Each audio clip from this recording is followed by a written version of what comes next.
할렐루야. 하나님의 말씀 잠언 23장 24절 말씀을 다시 보시겠습니다. 의인의 아비는 크게 즐거울 것이요 지혜로운 자식을 낳은 자는 그로 말미암아 즐거울 것이니라. 아멘. 오늘 본문에서 믿음의 부모가 자녀를 볼 때 언제 기뻐하게 될까 하는 것을 우리가 한번 생각해 봤으면 좋겠습니다. 언제 기뻐할까요? 자녀가 믿음의 뿌리를 잘 내렸을 때 아니겠습니까?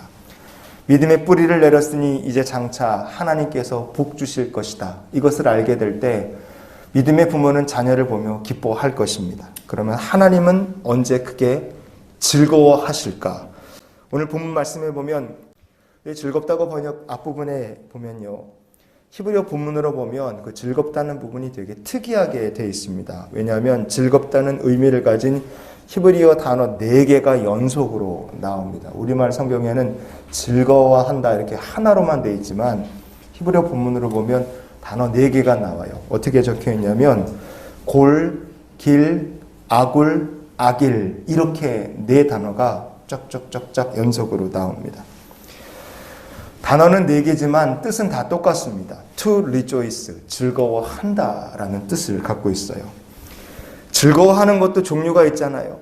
얼굴에 웃음을 가득 머금고 즐거워할 수도 있고 하나 티 안 내고 속으로만 즐거워할 수도 있습니다. 그런데 오늘 본문은요.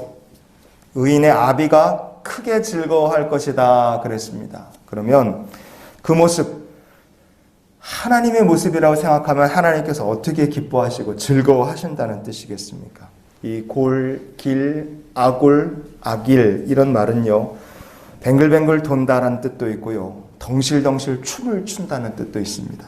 그러니까 언제 하나님께서 크게 즐거워하실까? 이스라엘 백성들이 장차 복을 받을 믿음의 백성들이 되는 것을 보실 때 그때 하나님께서 너무 기뻐서 덩실덩실 춤이라도 추시며 즐거워하신다는 뜻입니다. 그 모습을 성경이 우리에게 이렇게 말씀해 줍니다. 이사야서 65장 17절부터 19절 말씀입니다. 보라, 내가 새하늘과 새 땅을 창조하나니 이전 것은 기억되거나 마음에 생각나지 아니할 것이라. 너희는 내가 창조하는 것으로 말미암아 영원히 기뻐하며 즐거워할지니라. 보라, 내가 예루살렘을 즐거운 성으로 창조하며 그 백성을 기쁨으로 삼고 내가 예루살렘을 즐거워하며 나의 백성을 기뻐하리니 우는 소리와 부르짖는 소리가 그 가운데에서 다시는 들리지 아니할 것이며. 아멘. 하나님께서 새하늘과 새 땅을 창조하시겠다. 예루살렘을 즐거운 성으로 만드시겠다. 이렇게 선포하셨습니다. 그런데 새하늘과 새 땅을 창조하시겠다는 것보다 더 중요한 것이 있습니다. 우리에게 무엇이 더 중요하냐? 하나님께서 그 새하늘과 새 땅이 아니라 그 안에 사는 예루살렘을 즐거워하시고 그 백성들을 기뻐하시겠다고 선언하신 거예요. 그럼 이렇게 물어볼 수 있죠. 무엇 때문에 하나님께서 그렇게 즐거워하실까? 그리고 왜 하나님께서 새하늘과 새 땅을 창조하시고 예루살렘을 새롭게 창조하시겠다고 말씀을 하시는 걸까? 무엇 때문에요? 그 안에 장차 그 축복을 받게 될 백성들이 있기 때문에 그렇습니다. 이사야 65장 말씀에는요. 패역한 백성들 얘기가 앞부분에 먼저 나옵니다. 그들에 대해서 이렇게 성경이 얘기해요. 이사야서 65장 2절 그리고 3절 말씀을 봅니다. 내가 종일 손을 펴서 자기 생각을 따라 옳지 않은 길을 걸어가는 패역한 백성들을 불렀나니 곧 동산에서 제사하며 벽돌 위에서 분향하여 내 앞에서 항상 내 노를 일으키는 백성이라. 아멘. 패역한 백성들은요. 옳지 않은 길을 걸어가는 사람들이었어요.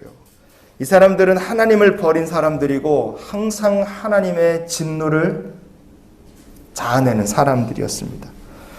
그런데 이런 패역한 백성들 가운데서 놀랍게도 장차 복을 받을 사람들이 나타나기 시작하는 거예요. 이사야서 65장 9절 말씀을 같이 보시겠습니다. 내가 야곱에게서 씨를 내며 유다에게서 나의 산들을 기업으로 얻을 자를 내리니 내가 택한 자가 이를 기업으로 얻을 것이요 나의 종들이 거기에 살 것이라. 아멘. 장차 복을 받을 사람들을 하나님께서 야곱에서 내신 씨앗이다 이렇게 말씀하십니다. 이 축복의 씨앗이라는 거예요. 그들이 기업을 얻을 자고 그들이 내 백성이다 하나님께서 말씀하십니다. 그럼 도대체 이 사람들이 뭐길래 하나님께서 내 백성이라 부르시고 이런 사람들을 축복의 씨앗으로 삼으시는가? 원래 이들은 패역한 백성이었어요. 그런데 패역한 백성이었던 그들이 이렇게 변화되었기 때문에 그렇습니다. 어떻게 변화됐는가? 이사야 65장 16절 말씀입니다. 이러므로 땅에서 자기를 위하여 복을 구하는 자는 진리의 하나님을 향하여 복을 구할 것이요. 아멘. 이 사람들은 옛날에 패역한 사람들이었어요. 옳지 않은 길을 걷던 사람들이었습니다. 그들이 전에 복을 구하는데 하나님께 구하는 것이 아니라 자기 자신을 위해 복을 구하는데 온갖 우상과 방법을 통해서 자기 자신의 삶에 복을 구하던 사람이에요. 그런데 그들이 어떻게 변했느냐? 진리의 하나님을 향하여 복을 구하는 인생으로 사람이 바뀌어 간 겁니다. 나는 이제 하나님께 기도하며 살겠노라 결단한 거예요. 믿음의 결단을 내리는 사람들이 나타난 겁니다. 그런 사람들을 볼 때 하나님께서 덩실덩실 춤이라도 추실 만큼 기뻐하시고 즐거워하신다는 뜻입니다. 여러분, 그래서요, 하나님을 크게 즐겁게 해드리는 것, 그것이 무엇일까? 무엇이 하나님께서 가장 즐거워하시는 일 중에 하나일까? 주의 백성들이 하나님께 믿음으로 살 것을 결단하고 간구하는 것입니다.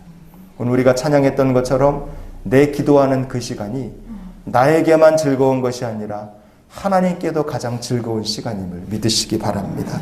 그래서 우리가 이런 기도로 오늘 하루의 삶을 살았으면 좋겠어요. 하나님, 오늘도 복의 근원이 되시는 나의 하나님께 간구하며 살게 하여 주시옵소서. 우리가 하나님께 간구하며 사는 것이 가장 지혜로운 삶이고 하나님을 크게 즐겁게 해드리는 삶인 줄 믿습니다.